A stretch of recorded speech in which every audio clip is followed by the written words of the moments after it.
우리 성도님들께서는 평소에 운동을 즐겨 하시나요? 운동을 좋아하지 않는 사람들이 가장 좋아한다는 그 전설적인 운동이 있습니다. 혹시 어떤 운동인지 아시나요? 네, 아시네요. 네. 숨쉬기 운동입니다. 네. 운동을 안 한다는 말을 농담처럼 표현한 것이죠. 물론 진짜로 숨쉬기 운동을 하실 수도 있지만, 보통 이제 운동 안 하는 사람들이 저는 숨쉬기 운동합니다. 이런 식으로 농담으로 이야기를 하곤 합니다. 한동안 한국교회에 이 삶의 예배라는 말이 좀 유행처럼 번져나갔었죠. 어떤 사람은 이제 그 교회 안에서 이제 주일날만 그렇게 신앙생활을 하는 사람들을 썬데이 크리스찬 이렇게 부르잖아요. 그래서 썬데이 크리스찬이 우리가 되지 않기 위해서 또 주일이 아닌 때 이제 교회 밖에서도 우리가 신앙생활을 해야 된다. 이런 말을 이제 삶의 예배를 드려야 된다. 이런 식으로 이제 의미를 담아서 보통 이제 유행처럼 그렇게 이야기를 하기 시작했습니다. 근데 이 삶의 예배라는 말이 워낙에 이렇게 많은 사람들에게 쓰이다 보니까 이 말이 조금 이제 변질되어 가지고 안 좋은 의미로도 쓰이기 시작했어요. 그게 뭐냐면 이제 그 운동 안 하는 사람들이 숨쉬기 운동 한다고 이야기를 하듯이 마치 나는 삶의 예배를 드립니다. 이렇게 이야기를 하는 그런 사람들이 생겨나기 시작한 거죠. 어떤 의미인지 아시겠죠? 그러니까 내가 정말 그 교회에 나와서 예배를 드리고 혹은 기도를 하고 진짜 이렇게 말씀을 펴놓고 이제 성경 읽고 이렇게 안 하는 사람들이 이제 나는 삶으로 예배합니다. 이렇게 이제 자기의 합리화나 이제 변명을 이용한 이제 그런 식으로 이제 삶의 예배라는 말을 쓰기도 했습니다. 근데 사실은 삶의 예배는 원래 이런 의미가 아니죠. 정말로 우리가 삶에서도 예배할 수 있을 것인가?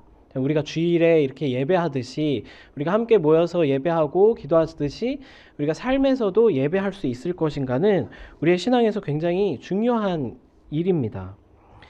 우리는 정말 우리의 삶 가운데서 하나님을 예배할 수 있다고 믿고 있죠.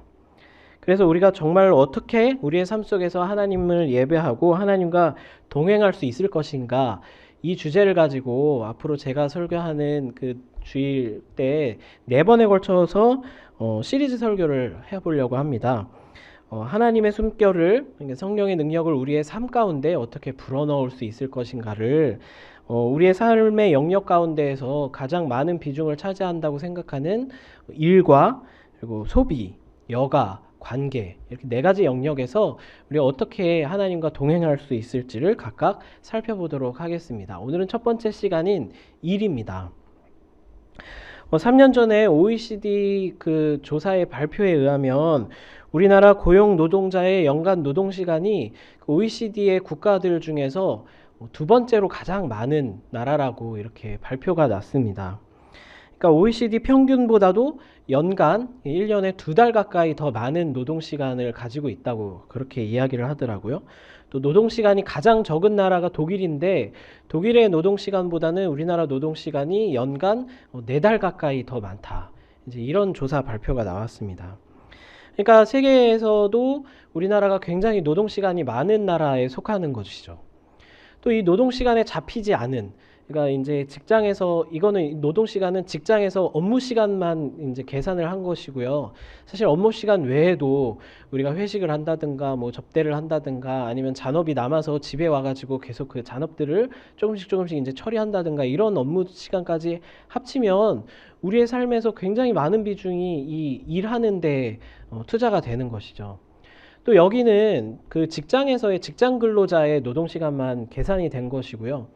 우리 집에서 가사 노동을 한다든지 육아를 한다든지 이런 것들은 또 여기에 포함되어 있지 않으니까 또 이런 것들까지 포함하면 정말 우리나라의 많은 사람들이 삶의 대부분의 시간을 일을 하는데 사용한다, 이렇게 이야기를 할 수 있을 것 같습니다.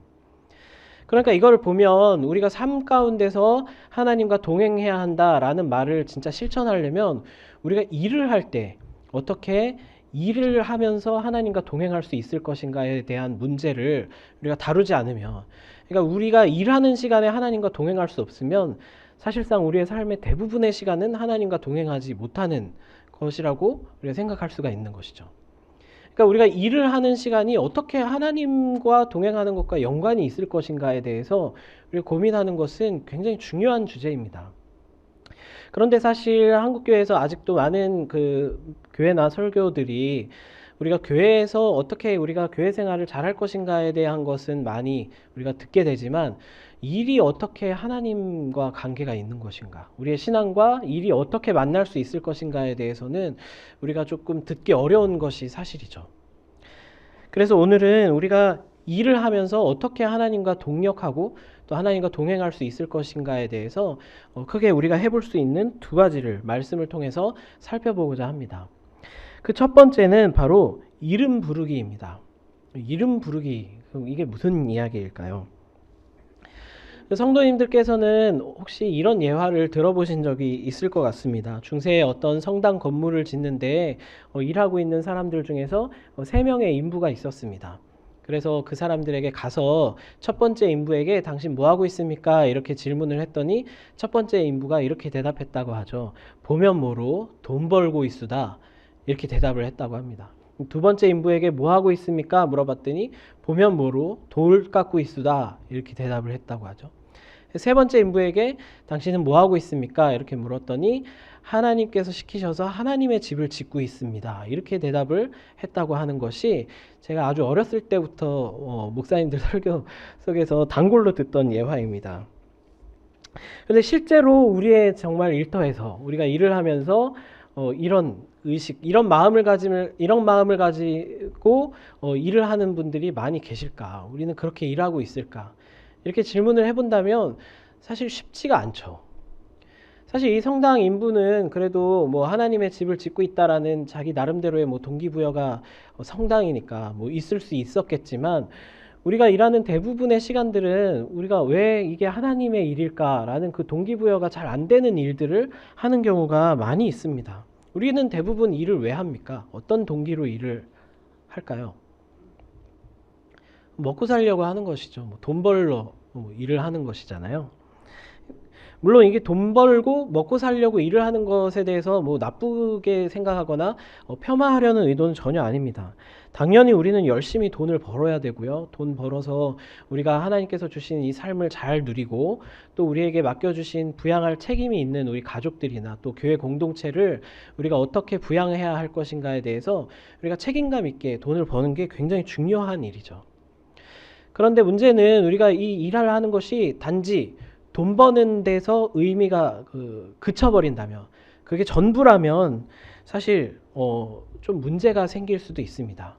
왜냐하면 우리가 돈을 벌기 위해서만 일을 한다면 최고의 일은 뭐가 될까요? 좋은 일이라는 것은 돈을 많이 주는 일이 좋은 일이 되겠죠. 그러니까 돈을 얼마나 주느냐에 따라서 돈을 많이 벌 수 있으면 최고의 일이고 돈을 적게 벌면 가치 없는 일이고, 우리는 자칫 그렇게 생각할 수가 있게 될 것입니다. 그래서 무조건 돈 많이 주는 회사에 취직하거나 돈이 잘 되는 그런 사업을 하거나 이런 것이 좋은 일이다, 이렇게 생각하기가 쉽게 되겠죠.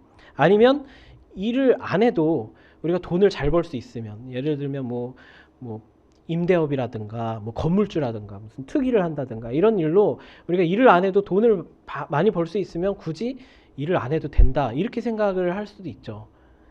그러니까 우리가 일을 하는 의미가 단지 돈을 벌기 위해서라면 또 돈을 벌지 못하는, 당장 지급되는 돈이 없는 어떤 가사노동이라든가 육아라든가 이런 것들은 또 뭐 중요하지 않은 일이 되는가, 아니면 교회 봉사라든가 사회 봉사 활동이라든가 이렇게 돈을 주지 않는 일, 돈을 벌 수 없는 일은 그럼 가치 없는 일인가, 또 이런 질문들이 생겨날 수 있겠죠.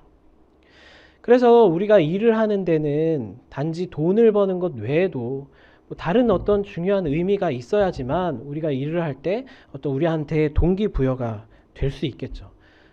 혹시 성도님들께서는 그런 것들이 있으신가요? 돈을 벌기 위해서 말고도 나는 이래서 일을 한다.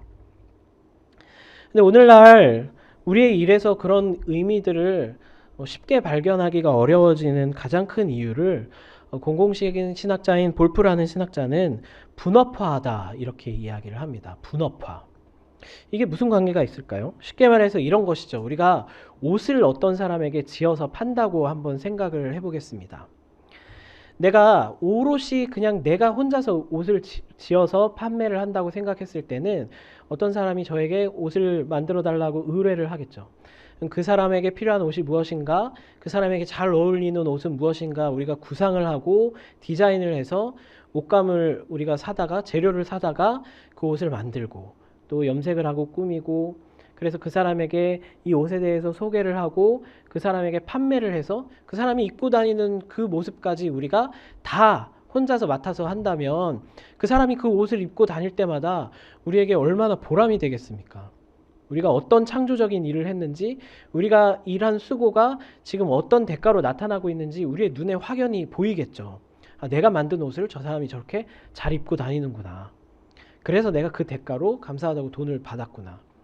그런데 오늘날의 사회는 다 분업화가 되다 보니까 사실 우리가 하는 수고가 그 노동이 실제적으로 어떻게 결과로 나타나는지에 대해서 우리의 눈에 잘 보이지 않는 그런 복잡하고 굉장히 간접적인 구조 속에서 우리는 일을 하고 있습니다.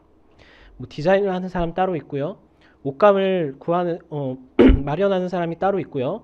그리고 그 옷을 짜고 만들고 또 염색을 하는 사람, 또 그것을 홍보하고 판매를 하는 사람. 이런 사람들이 다 따로 있다 보니까 사실은 우리가 얼마나 여기에 기여하고 있는지에 대해서 별로 그렇게 느껴지지가 않는 거예요. 우리가 실제적으로. 그렇게 하다 보니까 우리가 그 옷을 만드는 데 있어서 보람을 찾지 못하면 우리가 일을 하는 그 가치를 다른 데서 자꾸 발견하려고 하죠. 그게 뭡니까? 뭐 돈을 버는 것이죠. 그러니까 돈만 주면 내가 뭐 수고를 하는 것이 이 사회나 혹은 사람들에게 얼마나 그 지금 영향을 미치고 있는 것인지에 대해서 잘 느끼지 못해도 그냥 돈만 주면 되지 뭐 자꾸만 이렇게 우리의 일이 변질되게 된다는 것입니다. 제가 아주 어렸을 적에 저희 동네에 제가 살고 있는 동네에 작은 그 슈퍼마켓이 하나가 있었습니다. 가게에서 이제 뭐 요즘 그 마트에서 파는 그런 식료품 같은 것들도 팔고요. 또 과일이나 이제 채소 같은 것들도 파는 이제 작은 구멍가게 같은 것이었는데요. 이제 그 가게에서 그 가게에 이제 아들이 저보다 이제 3살 많은 형이었습니다. 그래서 잘 알고 지내는 사이였어요.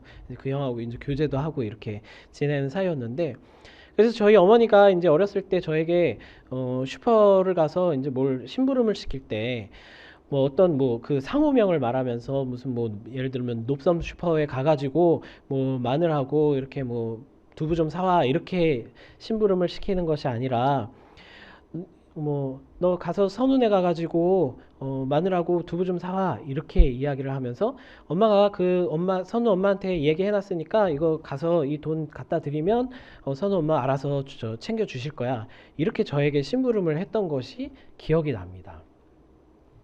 제가 어렸을 때는 사실 불과 얼마 안 됐잖아요. 제가 아직 나이가 어리니까. 제가 어렸을 때는 불과 얼마 안 됐을 때도 사실 그런 동네 분위기가 있었는데 훨씬 이전에 좀 도시화와 산업화가 진행되기 이전 우리가 그 마을 공동체에서 살 때는 어땠겠습니까? 우리가 거래하고 만나고 일을 하는 모든 사람들에게 다 이름이 있었죠. 각각 직업이나 하는 일들은 달랐겠지만 뭐 목수 일을 하거나 뭘 고치는 분도 있고 골동품을 하시는 분도 있고 뭐 정육점을 하시거나 방앗간을 하시거나 뭐 여러 가지 일들을 하시겠지만 그 사람들이 단지 그 상호명이나 그 직업으로만 이해되는 것이 아니라 그 한 사람 한 사람에게 우리에겐 다 이름이 있었다는 것이죠. 그래서 누구네 누구네 누구네 심지어 상호명도 누구네 무슨 뭐뭐뭐 이렇게 이름을 넣어서 짓지 않았습니까? 그런데 오늘날 우리가 만나는 수많은 사람들은 이름이 없습니다. 그저 그 상호명과 가게 어떤 그 직업만 있는 경우가 대부분이죠. 이름을 잃어버렸습니다. 어제 우리에게 따뜻한 밥을 차려준 그 식당 아주머니도 우리가 주문한 그 상품을 우리 집까지 친절하게 배달해준 그 택배 아저씨도 우리에게는 이름이 없습니다. 단지 그냥 식당 아주머니, 택배 아저씨일 뿐이죠. 또 우리에게 필요한 돈을 빌리게 만들어준 그 은행의 친절한 직원도 우리에게는 이름이 없고요. 또 가사노동을 하는 여성들도 마찬가지죠. 우리 좀 그런 이야기들 하잖아요. 우리가 결혼하기 전에는 나한테는 이름이 있었는데 내가 결혼하고 애 낳고 애 키우다 보니까 나한테 이름이 없어졌어. 누구 엄마, 누구 와이프 이런 것만 남지 내 이름이 없어졌어. 이런 이야기들을 가사노동하는 주부들께서는 많이 흔히들 이야기를 하시잖아요. 우리에게 어떤 역할만 남아있고요. 우리의 이름이 점점 없어지는 것이죠. 그렇게 우리의 일터에서 자꾸만 우리의 이름을 지워가고 또 우리가 만나는 사람들의 이름을 지워가게 됩니다. 그래서 이 세상은, 요즘의 세상은 이름을 잃어버린 익명성의 세상입니다. 그저 내가 무언가를 팔고 어떤 일을 하고 서비스를 제공하면 그 사람이 나에게 돈만 주면 그 사람의 이름 같은 거는 별로 관심이 없는, 상관이 없는 그런 관계들이 자꾸만 생겨난다는 것이죠. 그리고 그런 관계들 속에서만 우리가 자꾸만 사람들을 만나다 보니까 자꾸 사람들이 보이지 않아요. 일만 보이는 것이죠. 그저 사람의 직업이나 그 직함, 직위, 역할, 지위나 경력, 스펙, 또 그 사람이 가지고 있는 돈, 이런 것만 중요해지지 그 사람이 누군지는 상관이 없고, 누군지도 모르는 사람과 내가 함께 마주치고 마주대하고 그 사람과 일을 하게 되는 것이 요즘 세상의 많은 구조라는 것이죠. 오늘 우리가 읽은 창세기의 본문을 보면 하나님께서 사람을 창조하시고 사람에게 생기를 부어 넣으셔서 생명이 되시고 생명이 되게 하신 이후에, 그러니까 하나님의 숨결을 불어 넣어 주셔서 사람이 되게 만드신 이후에 가장 먼저 하신 일이 무엇인가요? 가장 먼저 사람에게 일을 시키셨는데, 이 땅을 다스리도록 경작하고 지키도록 일을 시키셨는데, 그 중에 가장 첫 번째로 사람이 하게 만드신 일이 바로 이 동물들과 생물들의 이름을 지어서 부르게 하신 것입니다. 저는 이 본문을 읽으면서 참 감사한 마음이 들었습니다. 이게 굉장히 중요한 의미가 있구나. 이 본문을 보면서 동물에게는 없고 사람에게만 있는 특징이, 저는 이름이라는 생각을 좀 해봤습니다. 좀 엉뚱한 생각이지만 사람은 자기의 이름을 갖고 있잖아요. 그래서 자기 고유의 이름을 갖고 또 서로의 이름을 불러주고, 또 심지어는 동물들에게도 이름을 붙여서 동물을 부를 때도 뭐 멍멍이야, 뭐 고양이야 이렇게 부르지 않고 무슨 뭐 자기만의 독특한 이제 이름을 지어서 이렇게 애완동물이나 이런 동네에서 기르는 동물들에게 이름을 지어서 부르잖아요. 그러니까 어떤 한 종의 하나의 그냥 개체로서만 그 대상을 바라보는 것이 아니라 그 하나하나 한 명 한 명을 고유의 존재로 우리가 그 이름을 따로따로 개별적으로 지어서 부를 줄 아는 것이 이 사람이 가진 굉장히 독특성이라는 생각이 들었습니다. 물론 뭐 동물들하고 제가 대화를 해보지 않아서, 동물들도 나름대로 이제 언어 체계가 있잖아요. 그래서 동물들이 이름을 부르는지 안 부르는지는 제가 알 길이 없지만, 사실 동물들에게는 뭐 상대방의 이름이 중요하지 않겠죠. 그 상대가 나에게 어떤 역할을 하는가, 어떤 종인가, 뭐 이런 정도만 본능에 의한 그런 의미만 아마 있을 것입니다. 또 오늘 예수님께서 베드로를 부르면서 베드로에게 사람을 낚는 어부가 되라 이렇게 말씀을 하신 것도 비슷한 의미라는 생각이 들었습니다.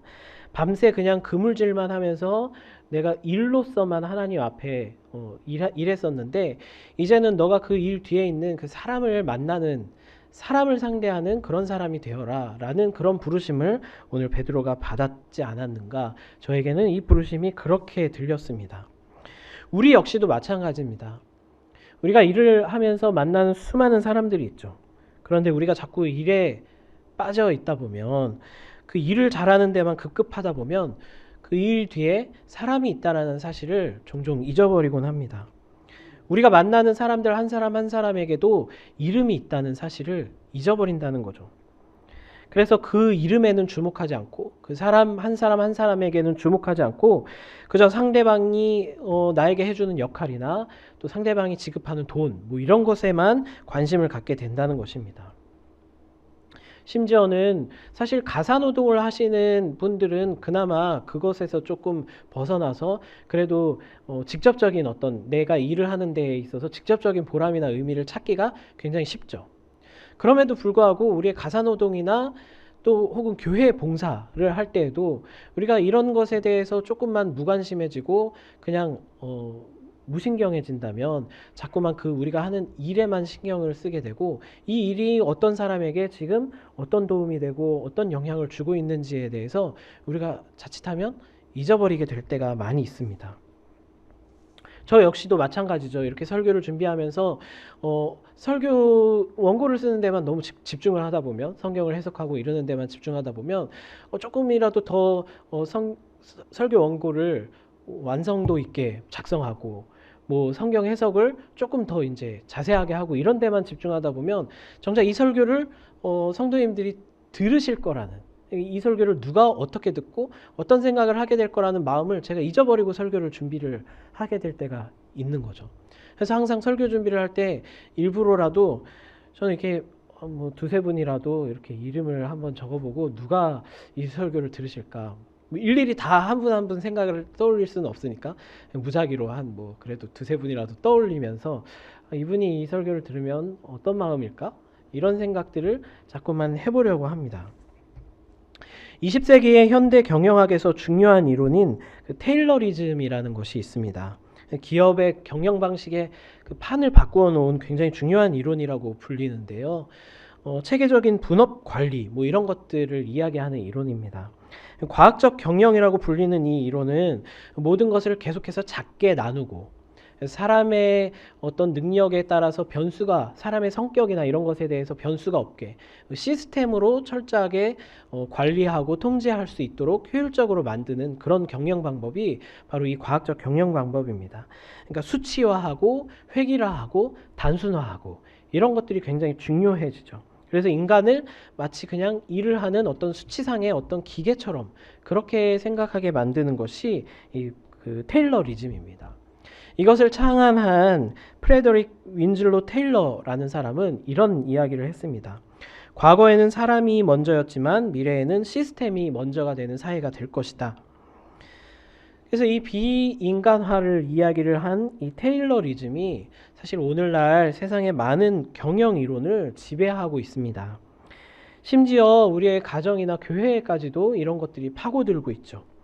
그렇게 자꾸 사람을 지우고 그 사람의 역할과 지위와 책임과 기능만 남기려고 하는 것이 바로 이 세상의 문화입니다. 그런 이 세상에서 하나님께서 우리에게 주신 부르심은 무엇일까요? 그것은 우리가 만나는 사람의 이름을 불러주는 것입니다. 그 사람의 이름에 관심을 갖는 것, 그 사람의 지위나 역할이나 책임이나 기능이 아니라 그 사람을 사람으로 대하는 것, 그 사람에게 삶이 있고 이야기가 있고 그 사람의 마음이 있는 그런 사람으로 대하는 것, 그것이 우리에게 주시는 하나님의 부르심입니다. 그래서 우리가 하는 일 하나하나가 그저 돈을 벌기 위한 것이 아니라 누군가에게 어떤 영향을 주고 있는가, 또는 이 생태에는 어떤 영향을 주고 있는가를 우리가 그 뒤에 있는 그 사람이 보이기 시작하는 것이 그게 하나님의 부르심이라는 거죠. 이름이 사라진 익명성의 이 세상에서 우리의 일이 세상에 가르치는 일과 다를 수 있는 이유는 우리가 마주하는 사람들에게 이름이 있다라는 것을 기억하고 그 사람에게 관심을 갖는 것. 그래서 그 사람을 지위나 역할이나 책임이나 기능이 아니라 사람으로 대해줄 수 있고 사람을 대하는 마음으로 우리가 일을 해나가는 것. 그것이 바로 하나님께서 우리에게 주신 하나님의 숨결입니다. 두 번째로 우리의 일에 하나님의 숨결을 불어넣는 방법은 우리의 일과 예전이 만나게 하는 것입니다. 오늘 본문에 보면 시몬이 자기의 힘과 열심으로는 밤새도록 수고하였으되 잡은 것이 없지만 말씀에 의지하여 그물을 내리겠다, 이런 고백을 합니다. 근데 좀 이상한 마음이 들지 않습니까? 그물을 내리는 것과 하나님의 말씀이 무슨 상관이 있나요? 하나님의 말씀은 뭐 기도 열심히 해라, 혹은 나쁜 짓 하지 말아라, 이웃 사랑해라, 이런 이야기들을 할 것 같지, 그물을 어디다가 내려라, 이런 것이 무슨 하나님의 말씀과 관련이 있을까? 우리는 이렇게 생각을 하지 않습니까? 예를 들면 빨래하고 밥 짓고 이러는 것이 하나님의 말씀과 무슨 관계가 있는가? 밥을 어떻게 지어야 되는지 이런 것과 말씀이 무슨 관계가 있지? 우리에게 고객 컴플레인에 응대하는 것, 이런 것이 하나님의 말씀과 무슨 상관이 있지? 우리는 그런 마음으로 사실은 일터에 나갈 때가 많이 있습니다. 일터와 하나님을 분리하는 거죠. 일터에는 하나님과 별로 상관없는 영역이야, 이렇게 생각하기가 쉽다는 것입니다. 이사야서 28장 23절에서 29절에는 이런 말씀이 나옵니다. 제가 세번역 성경으로 읽어드리겠습니다. 화면을 좀 보시면서 들으시면 좋겠습니다. 너희는 귀를 기울여서 나의 목소리를 들어라. 주의 깊게 내가 하는 말을 들어라. 씨를 뿌리려고 밭을 가는 농부가 날마다 밭만 갈고 있겠느냐? 흙을 짚고 썰어질만 하겠느냐? 밭을 고르고 나면 소해양 씨를 뿌리거나 대해양 씨를 뿌리지 않겠느냐? 밀을 줄줄이 심고 적당한 자리에 보리를 심지 않겠느냐? 밭 가장자리에는 귀리도 심지 않겠느냐? 농부에게 밭농사를 이렇게 짓도록 일러주시고 가르쳐주신 분은 바로 하나님이시다. 소해양을 도리깨로 쳐서 떨지 않는다. 대해양 위로는 수레바퀴를 굴리지 않는다. 소해양은 작대기로 가볍게 두드려서 떨고 대해양도 막대기로 가볍게 두드려서 떤다. 사람이 곡식을 떨지만 나달이 바스러지도록 떨지는 않는다. 수레바퀴를 곡식 위에 굴릴 때에도 말발굽이 그것을 으깨지는 않는다.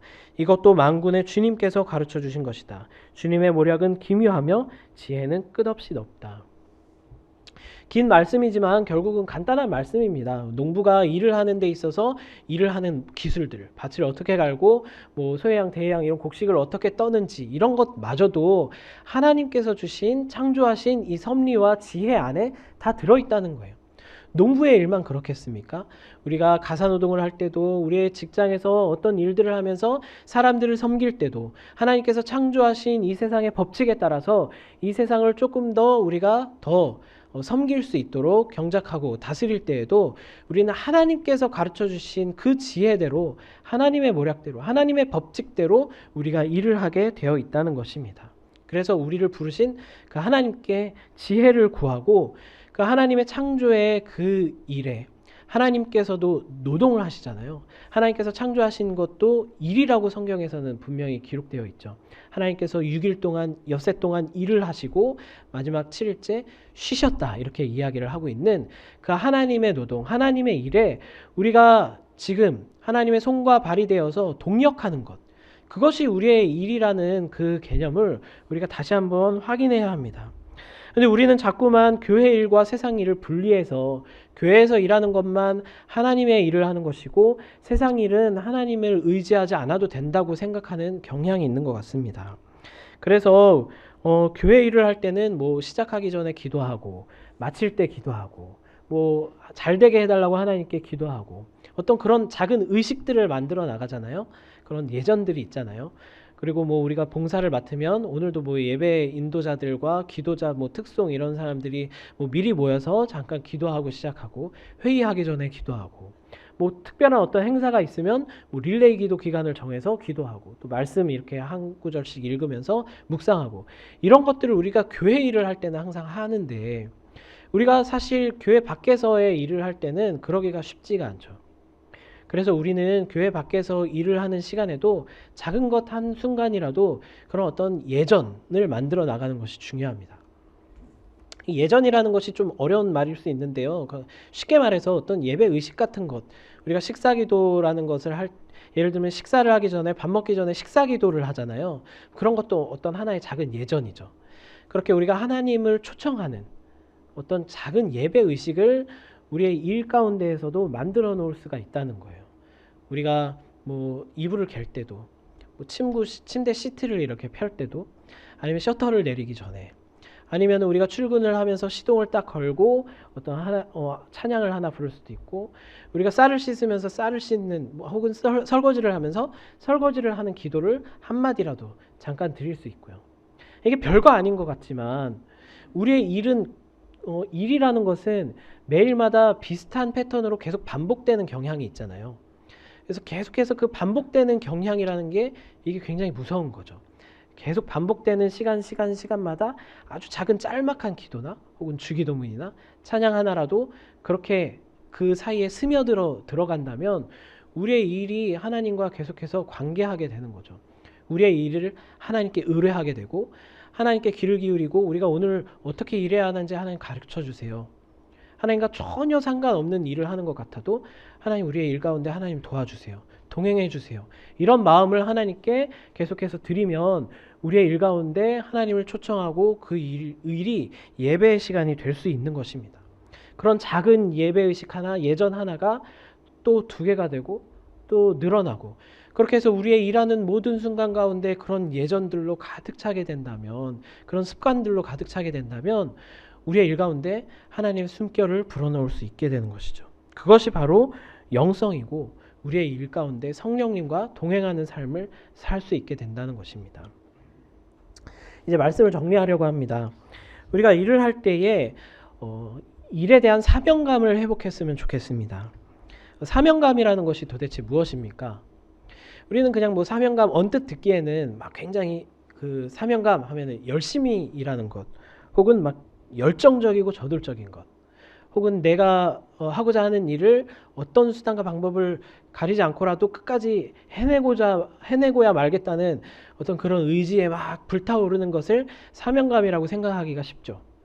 근데 이 사명감이라는 말을 다시 한번 우리가 찬찬히 돌아보면, 사명이라는 말은 이제 불일 사자를 사용해서 이제 누군가가 이렇게 불러서 하는 일이라는 뜻이잖아요.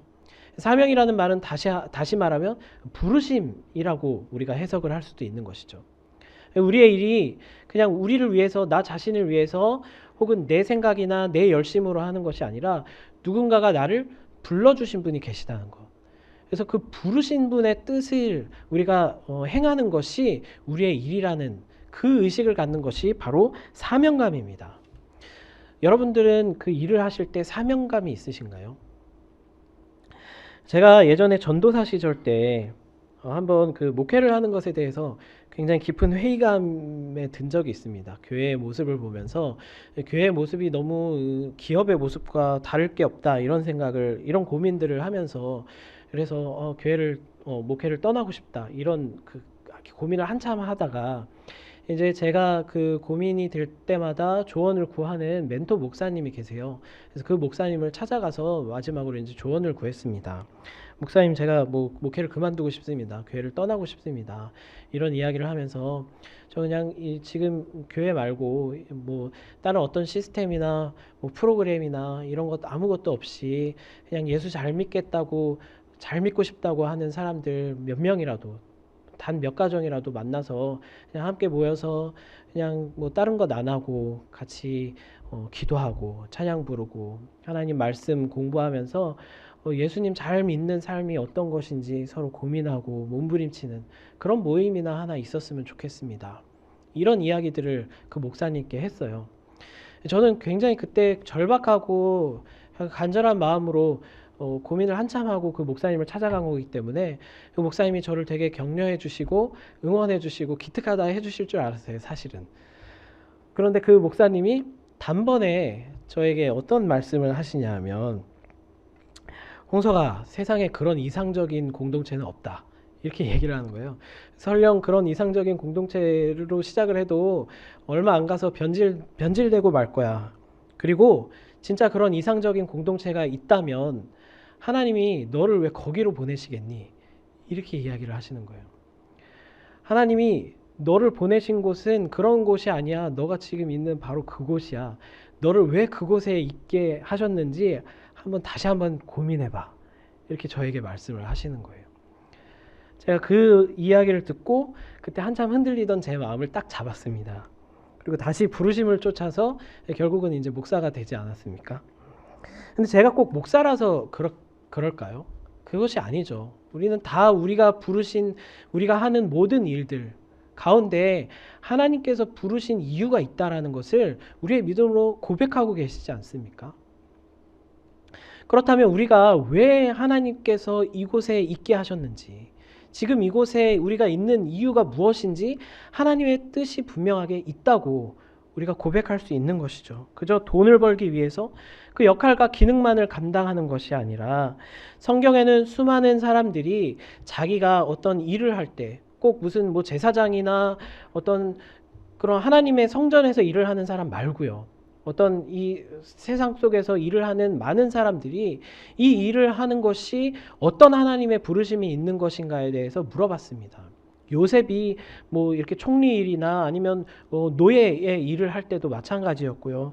또 에스더라든지 모세, 또 다윗, 느헤미야, 또 성경에 나오는 수많은 사람들이 세상 속에서 자신의 일을 하면서 그것이 하나님께서 부르신 그 이유가 있다라고 믿고 그것에 대해서 고민했어요. 그래서 어떤 위기나 문제가 찾아올 때 그것에 대해서 도망가거나 몸을 사리려고 하는 것이 아니라, 이때를 위함이구나, 하나님께서 나를 부르신 이유가 바로 이것이구나 하는 그 사명감을 가지고 그곳에서 자신에게 맡겨진 일들을 다 감당하면서 자신의 경험이나 생각이 아니라 하나님의 도우심을 구하고 의지했던 사람들입니다. 우리도 마찬가지겠죠. 우리가 일하는 모든 일의 자리에서 이것들을 고민해 나갈 수 있었으면 좋겠습니다. 우리가 이 직장에 혹은 이 가정에서 혹은 육아를 하면서 혹은 이 나라에서 이 나라를 위해서 또 사회를 위해서 이 교회를 위해서 우리가 이곳에 있게 하신 하나님의 부르심이 무엇인가에 대해서 우리가 계속해서 묻고 그것을 우리의 동기로 삼지 않으면 단지 우리의 역할과 기능만 감당하고 우리가 돈을 벌고 일하는 것에만 우리가 빠져들면 우리가 그 뒤에 있는 하나님과 사람을 놓치게 되어 있는 것이죠. 이것이 쉽지 않습니다. 요즘은 직장과 직업이 다 인스턴트 시대잖아요. 도시화와 산업화가 된 이후로 요즘은 조금만 직장이 마음에 안 들거나 너무 힘들면 이직을 쉽게 고민하는 그런 시대. 조금만 돈벌이가 안 되면 뭐 트렌드에 따라서 사업 아이템도 바꾸고 이러는 시대에 딱히 우리가 뭐 직장을 나가거나 사업을 하거나 이런 것에 대해서 애사심이라든지 뭐 사명감을 가지고 일하는 것은 뭐 진부하고 고지식한 소리가 되어버렸죠. 누가 그렇게 일을 합니까? 그저 돈만 잘 벌 수 있으면 그만이라고 생각을 하죠. 또 회사 입장에서도 마찬가지입니다.